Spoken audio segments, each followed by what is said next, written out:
Hello and welcome to the National Debate. I'm Madhavdas G. Viewers, we're in the thick of election season once again, with Jammu and Kashmir witnessing its assembly elections for the first time since 2014. 90 seats are up for grabs in J&K, with the Congress-NC combined contesting against the PDP as well as the BJP.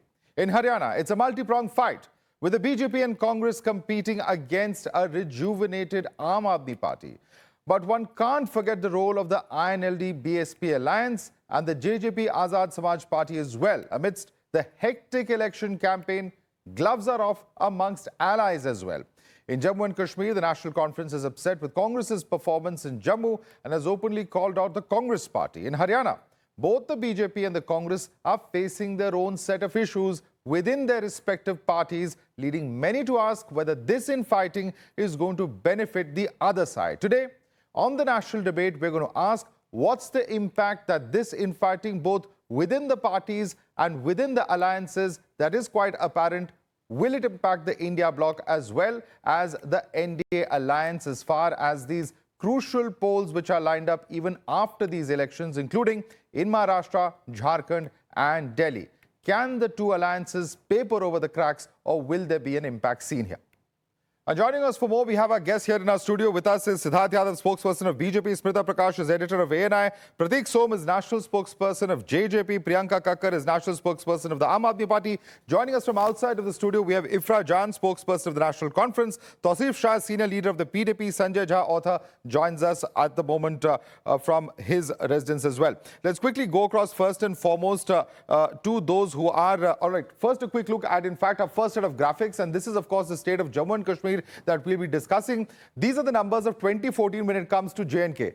PDP at 28, BJP at 25, NC at 15, Congress at 12, others at 7. This is as far as the seat share is concerned. However, if you look at the vote share, it's far more closely contested over here. PDP at 23%, BJP at 23%, NC at 21%, Congress at 18%, others at 5% as well. Now, this is where the numbers are stacked up at this point of time. And let me open this up and take this across to our guests. What are we looking at this time around, in terms of what we are seeing over here? Ifra, let me start with you. The National Conference, of course, hoping that these elections, and we've seen Mr. Omar Abdullah constantly saying that elections are not happening in Jammu and Kashmir.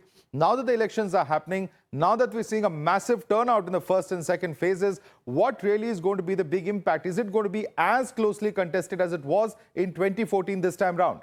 Hi, Madhav. Thank you for inviting me to your show. First things first, these are not just elections happening. These are elections happening after the petitioners of Jammu and Kashmir went to Supreme Court of India and ensured that the BJP government, which refused to conduct these elections for these elections were due for past 6 years. The BJP government, which was refusing to conduct these elections for past 6 years, was forced to conduct elections thanks to the Supreme Court of India. So this is an important thing which we should not miss. Thanks to the Supreme Court of India, we do see elections.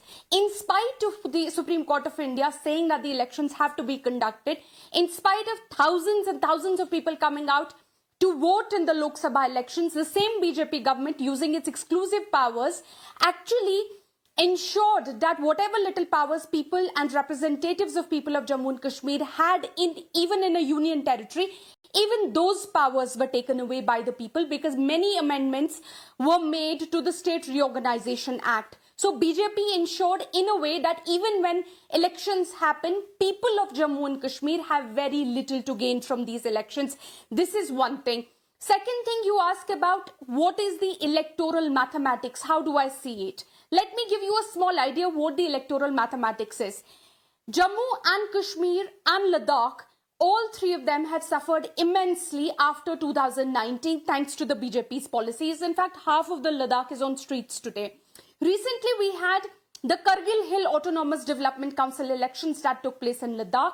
The India Alliance, because Congress and the National Conference fought together, the India Alliance together got 23 out of 26 seats. BJP was restricted to 3 seats in Kargil.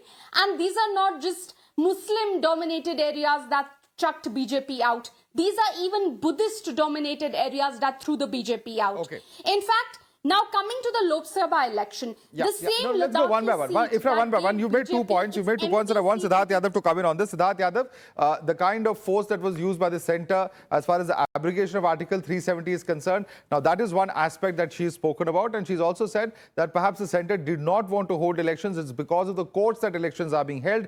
Ultimately, is this larger issue of statehood and powers that the J&K state has, is that going to have an impact on ground in Jammu and Kashmir? Madhav, I think the entire opposition is a victim to just creating narrative, and the elections being held on the directions of the Supreme Court is one such narrative, because the Supreme Court has never directed so. The Supreme Court in the petition asked the central government itself said that we are going to conduct the elections before October, and that is what the Supreme Court also appreciated and agreed to. This is point number one. The same is the case with statehood. They are saying that in their manifesto that we will fight and get the statehood. We have already promised the statehood. In front of the Supreme Court also, the Solicitor General of India has agreed that statehood has to come, and it will come in due time. The government has already done that. But the narrative making machinery of the entire opposition, can't, do other things and do things other way. And that is why they are doing this. But I think what is happening in Jammu and Kashmir today is most important. And I think we take this as our victory, because the long queues for casting their votes, more than 70% voting in areas like Poonch, Rajouri, in areas which have never seen before such enthusiasm for democracy. All of this happening in Jammu Kashmir is a victory for the nation. The people are defeating bullet with ballot. The people are defeating terrorism with tourism. The people are finally coming out and voting in favor of democracy. And we are going to see a very positive outcome, that for the BJP as well. We saw in the Lok Sabha polls, Madhav, the people of Jammu and Kashmir have rejected Congress party, 0 seats won. They have rejected Omar Abdullah, he could not win his own seat. They have rejected Mehbooba Mufti, she could not win her own seat.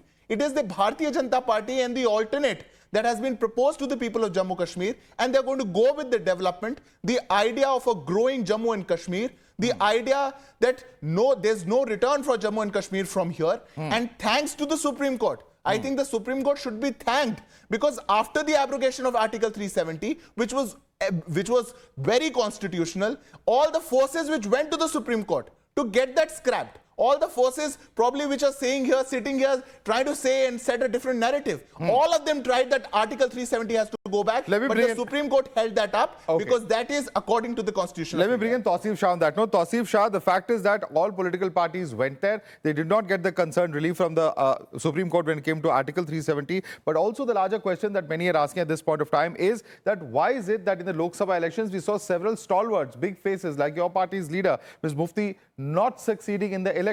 What really is happening this time around, and is there something or some importance to be attached with a huge voter turnout we've seen, something that we've not seen in decades in Jammu and Kashmir? Tausif Shah. Yeah, thanks, Madhav, for calling me online.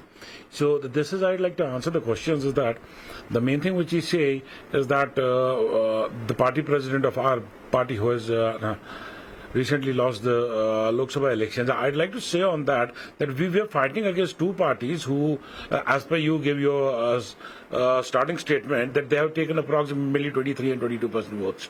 So we had to fight against, they had collectively taken 50% votes.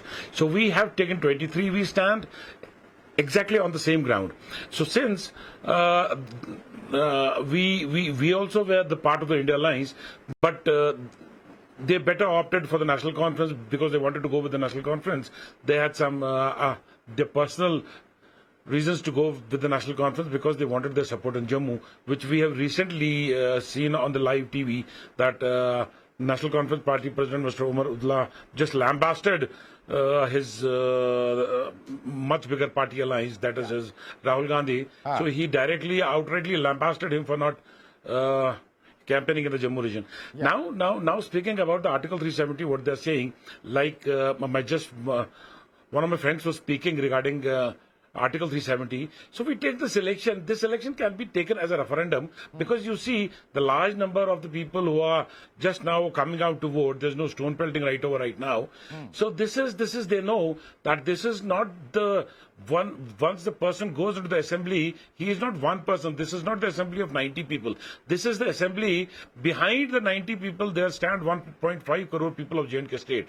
So we can see that once the government is formed, once any of the government is formed, any whatever parties make the alliance and form the government, except the BJP, which is highly against restoring back Article 370. What I am of the notion is that the first resolution of the first day of the assembly, the first session of the assembly would be to say no to the 5th August. Okay, will that happen? Won't it happen? That we'll see after the election. No. But let's quickly bring in what you referred to earlier. And this is what Omar Abdullah has said. And this is why there's a question on the alliance itself. What Congress does in Kashmir is not important, says Omar Abdullah. He also goes on to say what Congress does in Jammu is more important. He's further added that Congress should focus on Jammu and not Kashmir. And he's further said that Congress has got a lion's share of the alliance seats in Jammu. He's also said Congress didn't perform as expected in the plains of Jammu. Let me take that question across to Sanjay Jha. Sanjay Jha, Omar Abdullah and Rahul Gandhi, we saw that it was all hunky-dory before the elections began.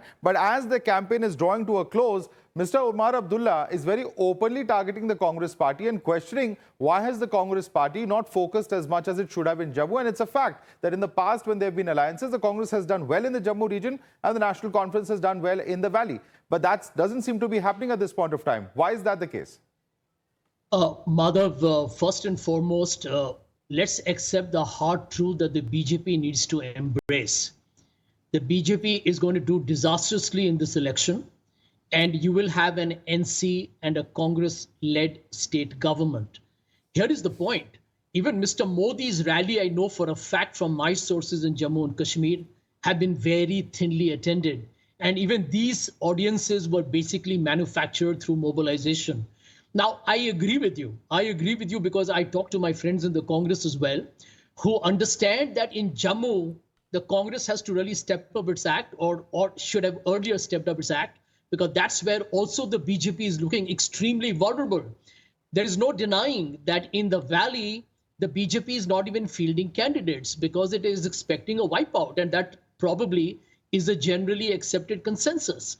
As far as Jammu is concerned, where the BJP was hoping that post-delimitation with a higher number of seats, they'll be able to play a very principal, kind of a player in Jammu and Kashmir. Even there, their plans will stand thwarted if the NC and the Congress would do well. But the Congress has to do well in Jammu, and the NC has to do well in the valley, and the two have to transfer votes as much as possible. But why is that not happening, the truth Sanjay is Jha? that the people... Why is it not happening is the question that people are asking. Even Mr. Omar Abdullah wants to know. Well, I want to say this, that the Congress, I've heard Omar's interview, and he's quite right. I've been part of the Congress, so I can tell you, the Congress usually starts a little late. I'm not going to deny that. It's part of an organizational atrophy. I feel this is a very critical election. I've heard reports that Priyanka Gandhi Vadra is also going to be aggressively campaigning. I would say that there is a lot that still can be speculated. But Madhav, the bottom line is that Jammu and Kashmir's people have been disillusioned. They have been hurt. Okay. There has been no development. There have been no jobs. Let me bring in Smita Prakash to that. Smita, you've been to Jammu and Kashmir. Of course, Sanjay Jha admitting that perhaps Congress has gotten off the bat a bit late. And he also said it's a crucial election. So if a crucial election you're going to handle this way, it's going to raise some serious questions because it could impact the final outcome of what actually happens in this election, where BJP at least is very clearly targeting the Jammu region and hopes to do well over there. What is your reading of the situation on ground? So, thanks, Madhav. Since I've come in after everybody's spoken, I just need to say this, that no development has happened. One just needs to go to Kashmir. One needs to go to Jammu to see the development which has happened. And the people of Jammu Kashmir, you speak to, everybody says that yes, development has happened. That doesn't take away from the fact that people are upset that it's become a union territory. As it is, everybody says that, our identity in Kashmir and in Jammu, identity is a big issue, right? And it's something that they live with, and they've lived with for decades.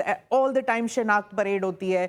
They keep checking your identity. You have to keep flashing your identity. So identity is something which is inbuilt in the Kashmiri psyche. And to take even that last vestige away by making it a union territory has hurt the people of Jammu and Kashmir. There's no denying that. And each party, each independent candidate also says that once we come to power, we want that statehood back. Of course, the BJP says that we are the ones who will do it because we have the numbers in parliament and no other party has it. But that doesn't take away from the fact that all parties, whether PDP, National Conference or independents, they all say that it is statehood which is back. As far as 370 is concerned, it is something that you cannot, they cannot say that we will not want it back. They will all say that yes, 370, except for a few of them.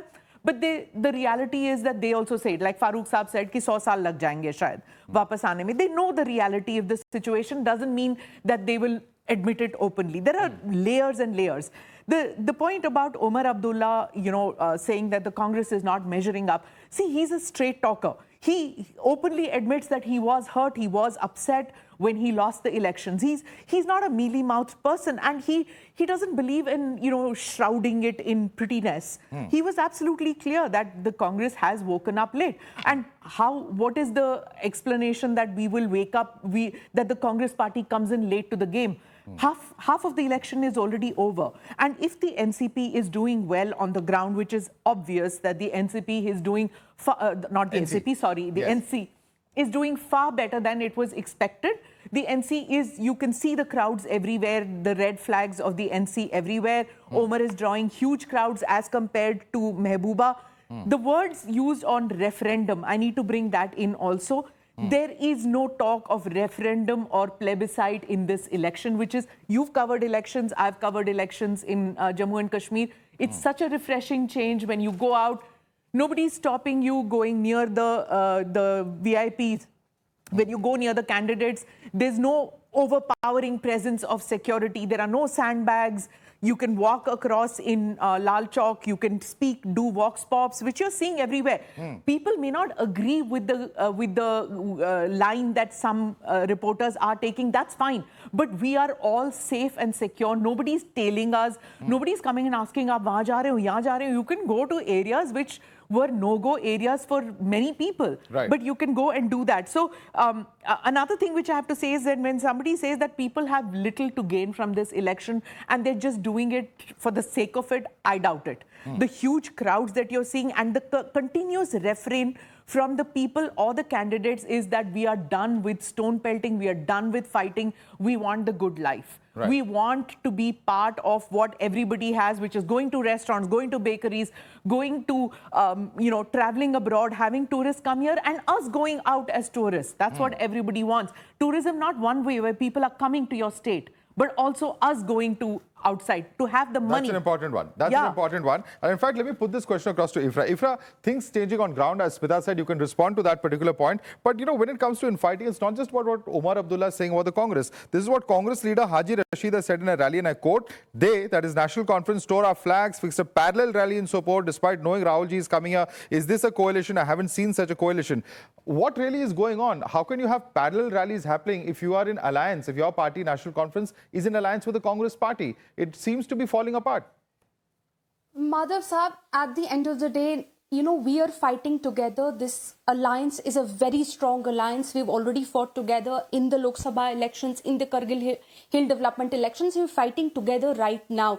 The only thing is that Congress, when the seats were divided, National Conference was given seats mainly in the valley and Congress was given seats mainly in Jammu region. The ideal thing should have been, and almost has been, that National Conference has focused on the valley and BJP has had to Congress has had to focus on Jammu. So this is something we wanted, and this is ideally what would sail the alliance through, and inshallah, I assure you, this is exactly what would happen. Even though the Congress started a little late, they're doing very well at this point.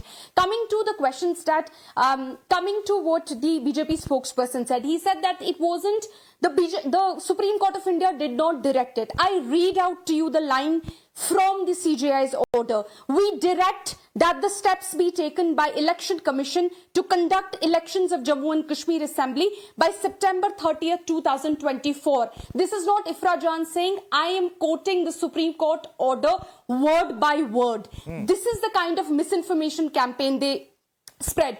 He said statehood is already there. We have promised you statehood. Yes, sir, you've promised many things. You also promised 10 lakh rupees in everybody's account. But you've not given a timeline of when this statehood is going to come. which is exactly why this is a fight that is now going to go to the court. If you were honest about your intentions of statehood, why would the BJP not put it in its why would the BJP refuse to put it in its manifesto? It's not put it in its manifesto, and BJP refuses to give a timeline for the statehood restoration. My third point, Madhav Saab, is that Madhav they Das. constantly talk about how strong the BJP is, how everybody else has been wiped out. Let me bring you some quick facts. In the Lok Sabha elections, BJP, the mighty party of India, got 2 out of 6 seats in Jammu and Kashmir. It did not have the courage to field candidates in Valley's 3 seats, the 3 MP seats that we had. Out of 56 Valley seats in Jammu and Kashmir at this point, the BJP has only fielded 19 candidates. Okay. Ravinder Jaina ji, their ex-chief of the BJP, openly makes a statement that says, we will form the government with the help of independent candidates. Okay. Who on earth are these independent candidates who these guys are already in a pre-poll alliance with? Okay. Forget making So an let's say alliance. this. So let's say Now what happened. What openly happened to the admitting alliance plans? fielding BJP before the hundreds of election. proxy candidates. If I got your point, you were saying that there's going to be an alliance. There's going to be smaller parties that you're going to combine with. You still not got that in place. 2 phases of elections are already over. What really went wrong with BJP's plans? Because it's one thing to talk about the alliance trouble on that side of the political divide. Over here as well, the BJP, far from actually getting some seats from the valley, is nowhere in the picture, nowhere in the race, is her claim. Your response? Madhav, I think it is a little rich for IRFA to come out and say this, because if they were that strong in Jammu and Kashmir, they could have contested on all seats. They had to do a coalition, pre-poll coalition, a pre-poll alliance, just because of the fact that they know their current situation. They know how strong they are, and they know what is going to happen because the Lok Sabha polls have given them. Now, Omar Abdullah is contesting from 2 seats. Their tallest leader is not so sure that he can contest from 1 seat in the valley. The strongest party apparently in the valley, right? But he has to contest from 2 seats because he knows the current situation. So I'll not get to that. Point number 2, when she says and she's reading out the order of the Supreme Court, I think she should also read out the full order and also look at the proceedings that happened. It was only after the agreement of the Solicitor General that this order was given, and the date and the month was agreed upon in the court, and then this order came out. So I think she should put out a clear picture. I think, Madhav, what is more important is, and on a lighter note, their apparent fear about BJP leaders have come out from the, misquoting your name. But the reality of Jammu and Kashmir is that the people of Jammu Kashmir have chosen, and there's only one promise that is going to stay longer than these elections is, Jammu Kashmir is not turning back. Jammu Kashmir is not looking back. The divisive forces in Jammu Kashmir, who have always looked across the border for all kinds of aid and support and all kinds of advices, the people of Jammu Kashmir are looking clearly at them, eye to eye, and are asking them, what has happened to Jammu and Kashmir in past 75 years? It is the BJP that has brought down violence. It is the BJP that has brought in the normalcy. It is the BJP that has increased the tourism in the state. It is the BJP that has increased the opportunities in the state. It is the BJP which is showing the future to the youth. It is us. And the people of Jammu Kashmir are very clearly recognizing that. People have chosen. It is just a matter of time that the National Conference is going to realize. All right, both hands going up. In fact, I want to ask the PDP spokesperson, is ultimately the aim of the PDP in this election, because Mehbooba Mufti, while responding to a query, has come out to said that our aim is to keep the BJP away from power. So is that the sole aim of the PDP in this election? Tausif Shah. Yeah, hi. First, I would like to answer to Mr. Sidharth, the BJP spokesperson. As he said that whatever has been done by the BJP government by past 75 years. Nothing has been done here. So we are, you can see the developments. You can see that the infrastructure is already set here. The developments are already set here. This has been done right from the 1975. And second thing, what he said that we have brought the militancy down. So if we go back to 1985, 86, 87, where was the militancy? There was no militancy. We were very happy with the India. Our school children used to go to the celebrating Independence Day and the Republic Day. We were very happy with India. So what exactly did happen? What were the change in the policies? What did happen that people started to pick up the gun? And now they are saying that there was nothing since 75 years and they have done everything, whatever they have done. Yes, I'll tell you what they have done. That before the abrogation of article, we had approximately, say we had a ratio of unemployment that was 24%, and now that has shot up to 47%. This is what they have done. We had our people, we had a free voice to speak. Now you can see on the local interviews that your local TV channels are taking, they say that बात ही नहीं कर पाते हैं, अगर कोई बात करेगा तो पकड़ के ले जाएंगे शाम को. This is what we have witnessed, what we have heard on the live TV on the YouTube channels. Smita said exactly the opposite a few moments ago, so I'd like Smita Prakash to respond to that. Smita, is this a claim? Is there any veracity to the claim that Mr. Shah is making? No, there's absolutely none. People are talking clearly. One or two random people who turn around and say कि डर का माहौल है, that is there in Jharkhand, Chhattisgarh, Maharashtra, anywhere you go, they will say that we, अगर हम कुछ बोलेंगे तो फिर उठा के ले जाएंगे हमको. Agency वाले आके उठा के ले जाएंगे. This is something that it's also, you know, a part of the psyche. Please, all of us have seen elections which have happened before, and it's not as if there was rivers of milk and honey flowing in Jammu and Kashmir. Everybody knows the secessionism. Everybody knows the terrorism that flowed through. Everybody knows about the exodus of Kashmiri Hindus from there. So let's not talk about, oh, everything was hunky-dory before or after Congress or NC or the BJP. The other thing which these parties keep saying is that it is to keep the BJP out of power.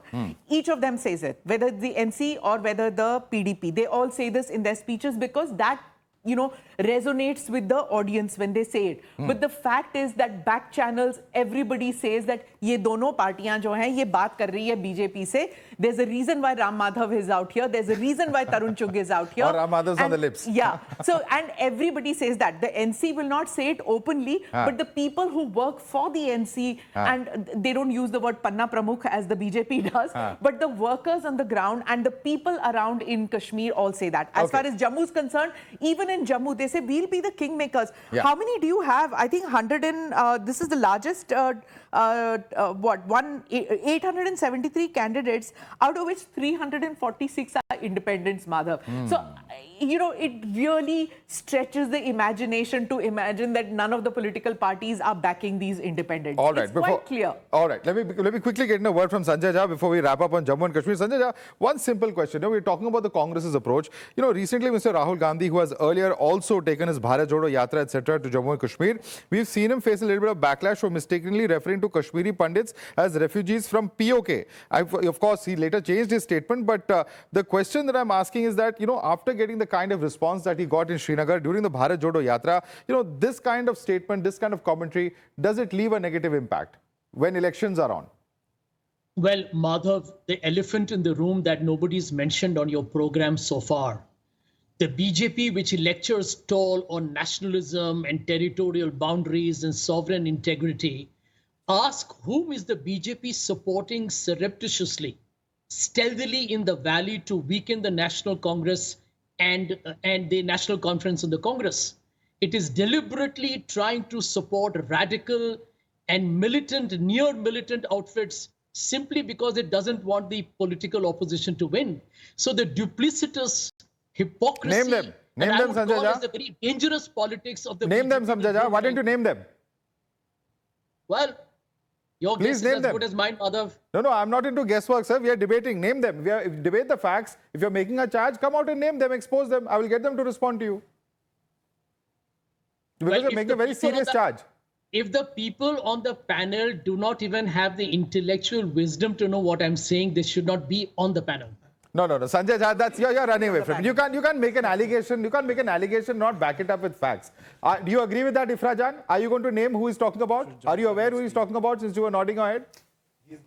You see, Smita ji said that nobody is talking about plebiscite and referendum in Jammu and Kashmir. She is wrong. There is a candidate very clearly and openly talking about plebiscite and referendum in Jammu and Kashmir.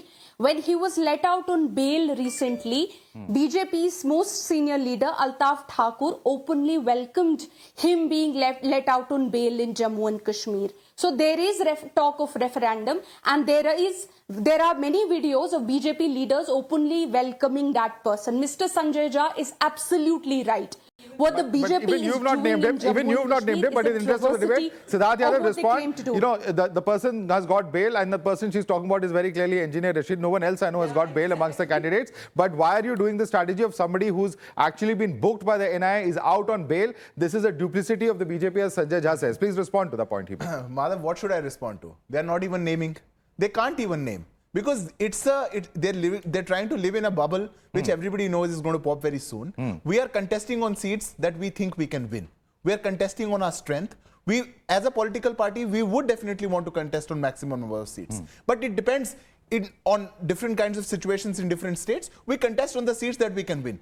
The same is the case with Jammu and Kashmir. We are very confident that the number of seats that we are contesting, we are going to win a majority out of that. Okay. We are going to form a government with that. There's no doubt in that. Okay. Now, they are, you know, their entire bubble of, and the reality of not being able to name anybody is the reality of what is in the Jammu and Kashmir.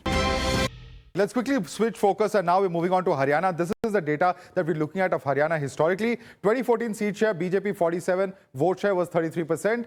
Congress in 2014 was at 15, I.N.D.A. at 19. If you look at 2019, this is the numbers for BJP. 40 for the BJP, 10 for the JJP, 31 for Congress, and 1 for I.N.D.A. Of course, the BJP and JJP were in alliance for the longest time over there. Vote share over here, 36 for BJP, 14.8 for the JJP, Congress at 28.1, and of course, I.N.D.A. at 2.4. Let's quickly take a look at how some of the key vote banks in the state have worked. This is a very, very interesting statistic because this shows right from the 2014 Lok Sabha polls where Congress, of course, lost quite badly over there, 21%. BJP at that point of time also getting 19%. It was the I.N.D., JJP and others that got, of course, 60%. We have seen, of course, as far as the 2014 assembly polls are concerned, Congress improving marginally 24%, 17% for the BJP, others, of course, 59%. In 2019 Lok Sabha polls, 33% for Congress, 50% for BJP, and of course the other parties by then were decimated. In 2019 assembly polls, 36% for the Congress, 18% for the BJP, 46%. And of course, as far as the 2024 Lok Sabha polls, 64% for the Congress, 27% for the BJP, and of course, this is 9% that we're seeing for the JJP. Let me start first and foremost with Prateek Som. Prateek, thank you for your patience. But is this a pattern that's going to recur? Because there is a steady growth of the Congress that is borne out by the statistics before us. Is this something that you expect to happen in this election? I'll go beyond this data. Madhav, there was a time in Haryana, there was an era when BJP was nowhere for close to almost 20 years. That era has come back again. I can say with confidence, maybe after this elections we'll debate again and you'll see not only this election result, but probably another 3-4 terms, BJP is not coming back. Why There are reasons. See, BJP is clearly doing a snow job. They're deviant from the ground issues, the issues of unemployment, law and order, unwarranted communal tension, issues of women representation. Their eyes and ears are not to the ground. Everybody knows this.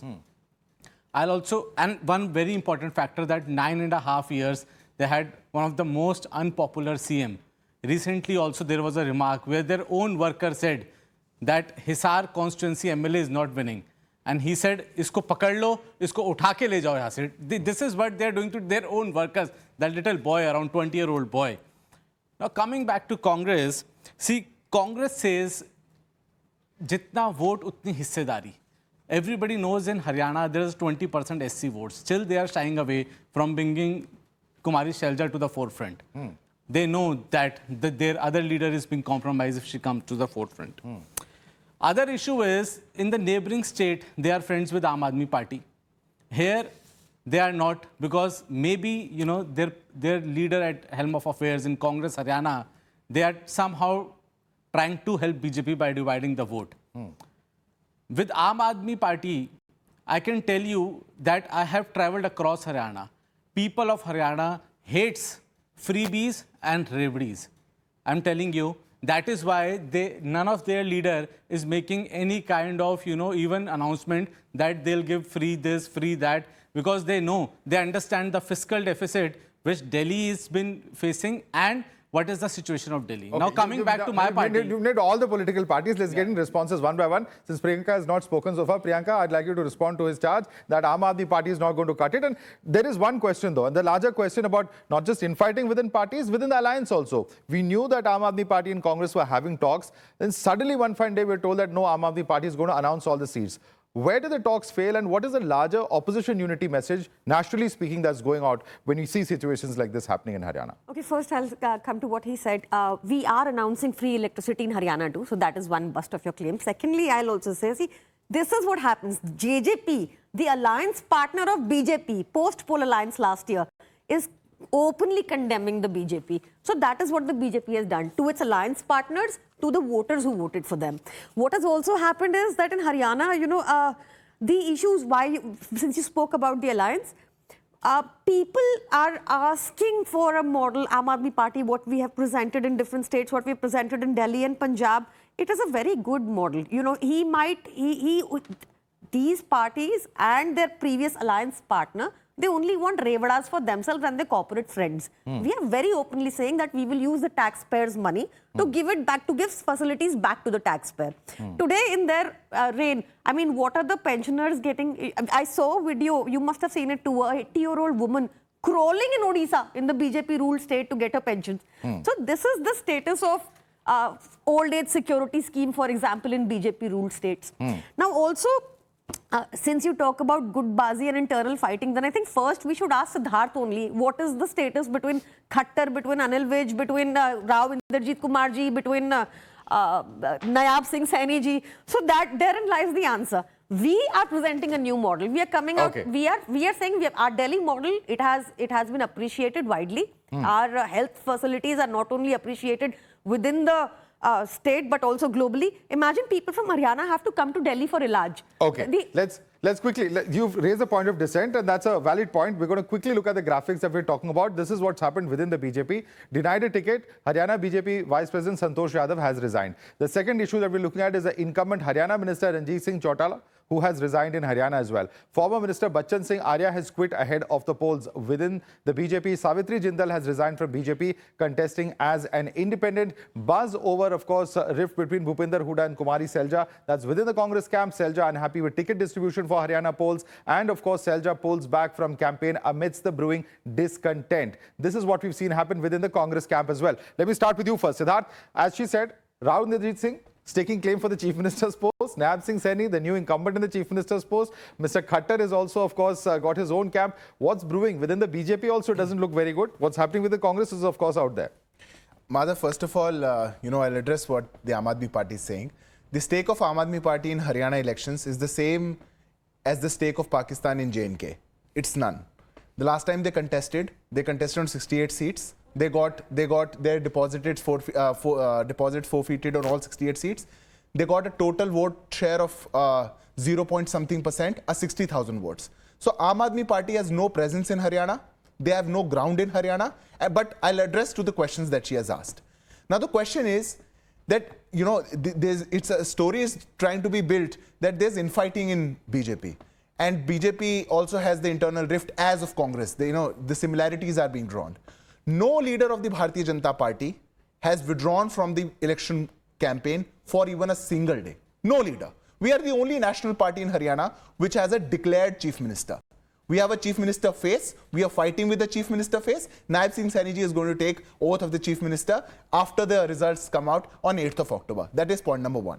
Point number two, what is happening in the Congress party is out in open. When Kumari Selja says that मुझे खामियाजा भुगतना पड़ रहा है कि मैंने CM की दावेदारी करी, this says a lot. And Haryana has a history. Haryana has a history of 10 years government of under the Hooda regime, a casteist government which did so much against the constitution and reservation, which did so atrocities on the backwards, the Dalits, the Shoshit, the Vanchit, and I do not say so. Kumari Selja says so. So I have a story, a compilation of stories. When she was the Union Home Minister, she used to say that it's a curse to be a Dalit in Haryana. Union Minister Kumari Selja, October 18, 2013. She says, Haryana mein Dalit hona paap hai. Haryana sarkar laparwah hai aur choti mansikta wali hai. This is what she used to say for her own government. So and the reasons, I'll just take 10 more seconds. Yeah. The reasons for that were that on every 18th minute in Haryana, there used to be an attack on Dalits. If that was the history of Haryana in 10 years, BJP has shown a new path.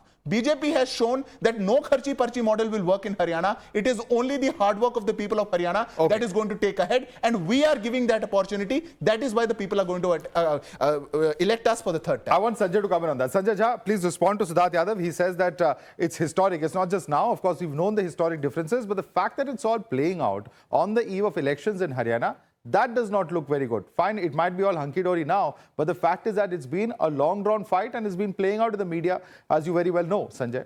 Madhav, I think what the BJP spokesperson is trying to obfuscate before the people who are watching your very well-known program is that 46,000 qualified graduates and postgraduates applied for the post of sweepers in Haryana. You want to know the state of Haryana economically? They have devastated a state which has the bustling metropolis of Gurgaon, or Gurugram as you would like to call it. They have basically made the state weak. Look at the agrarian crisis. The farmers are up in arms. The I.N.D.A. scheme, it has made the young, and especially those who wanted to be part of the Indian army, feel disillusioned with this government. I'm not even going to talk about its incompetence and corruption. And look at the crime levels in Haryana. Can anybody forget what happened in Nuh not so long ago? So I think where I remember the state high court judges said, is the state government looking at some kind of an ethnic cleansing? These were the words of the highest legal luminaries in the state from the judiciary. So I think the BJP's time is up. And as one gentleman on your program correctly said, this is not just the time is up, this is sunset for the BJP, not just in Haryana, but in other states of this country and in India. Okay, are there implications for other states if these elections don't go well for the BJP? That's a question coming in from Smita Prakash. You can answer that. But three issues that we've been seeing playing out, the wrestlers' protest, the farmers' protest, all of those issues are there. How much of an impact will we see them happening in Haryana? Look, joblessness, caste and farmers' agitation. These are the three things which I feel are determining factors in this election. Yes, after 2 terms, the BJP is facing a uphill task out here. When it comes to caste, 20% is the Dalit vote bank in Haryana, and they are in alliance with Azad. And the entire idea is to try and grab that vote bank. 17 seats are reserved for SC/ST. Now, the BJP has given tickets to a whole bunch of people from different castes and communities this time. It's trying to work that game. All the speeches that you're listening of the Prime Minister, of Amit Shah, goes on debunking it about कि constitution नहीं बदलेंगे, संविधान नहीं बदलेंगे, we are not going to get rid of reservation. Reservation has become a big issue. Agniveer is also an issue. There are people who are dissatisfied. Farmers' agitation still resounds. There is still worry about that, whether if the BJP comes back, does it mean that farmers' laws will come back? These are very local issues. Joblessness, yes, a major issue. And the constant, the change. Mr. Khattar wasn't exactly popular, and Mr. Saini is not really a known face right now. So they are facing these kind of issues. The BJP is facing these issues. And the late entry in campaign mode of the Aam Aadmi Party, which the BJP spokesperson was putting down that, this is what they're doing. It's like Pakistan in J&K. It's bizarre because Aam Aadmi Party, even if they get 3 to 4% of the vote share, goes in BJP's favor because it eats out of the Congress quota. Absolutely. So I don't think the BJP should worry so much about the Aam Aadmi Party. They should be worried about the Congress, which is on an upswing, despite the feuds which are happening at the top level. Right. You're late to the party, but the impact that you could be having is actually, helping the BJP rather than cutting Congress votes. Do you agree with Smita? Yes. No, I don't. See, we have our own vote share. I was first responding to his previous sentence. We have our own vote share, and I think the 40% unemployed youth, they are going to vote for the Aam Aadmi Party because we have presented such a model. I would also like to... But last time you finished behind Nota with 0.48% of the votes. What's going to change this time? I will tell you this. Yes, sir, I'm coming to it. I'll give you an even better ankada. In Gujarat in 2017, when we contested the Vidhan Sabha, we got 24,000 votes. Okay, 0.1%. And 5 years later, we got 14% votes. We won 5 seats. On 35 seats, we were second. We got a total of 42 lakh votes. So that is the difference. We are the fastest growing party globally for a reason. And our model, like I said previously, is appreciated. So I don't know who are they expecting to vote this time from the BJP. Is it the 40% unemployed youth, or is it the athletes, or is it the women athletes who were sitting on the roads and protesting protesting for justice? Or you think the women are going to give a vote for Brij Bhushan Janata Party? Or who is voting for you this time? That is not clear. 63 of your people have resigned this time already. You lied and said that everyone is in campaign mode. That is not true. 63 people from the BJP have resigned and they're sitting at home. They're not campaigning for you this time. Your BJP president in Haryana refused to contest this time because he could see an imminent failure. So all of these things are also on record.